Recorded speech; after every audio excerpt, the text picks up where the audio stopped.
আসসালামু আলাইকুম, কেমন আছেন প্রিয় অভিভাবকবৃন্দ? খুব বেশি ভালো থাকার তো কথা নয়। আপনার সন্তান বা আপনার চারপাশের বাচ্চারা যারা আছে বেশিরভাগই তো অনলাইন ক্যাসিনোতে, ভিডিও গেমসে, এটাতে সেটাতে আসক্ত হয়ে আছে এখন। হেরোইন, ইয়াবার মতো হয়ে গেছে এটা এখন যেভাবে চলছে। তো এটা থেকে যদি বাঁচাতে চান, আগে আপনাকে ভালো হতে হবে। আপনি নিজে আগে ইসলামে চলে আসুন পরিপূর্ণভাবে। কোরআন নিয়ে কথা বলুন, কোরআন নিয়ে কাজ করুন, কোরআন দিয়ে দেশ ও সমাজ গড়ার চেষ্টা করুন। সমাজ থেকে ময়লা চলে যাবে, দেশ থেকে ময়লা চলে যাবে, এবং ওরা নোংরামি করার সুযোগ পাবে না।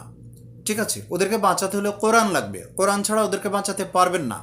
কোরআন ছাড়া বাকি যারা কাজ করে তারা কিভাবে ডাস্টবিন তৈরি করবে, শুধু এটা নিয়ে তারা ব্যস্ত রয়েছে। তো যারা ডাস্টবিন তৈরি করবে তারা আপনাকে বাঁচাকে কিভাবে? আপনাকে বাঁচাতে হলে ডাস্টবিন যারা পরিষ্কার করবে তাদের কি লাগবে, আর তার জন্য কোরআন লাগবে। কোরআন ছাড়া ডাস্ট পরিষ্কার হবে না।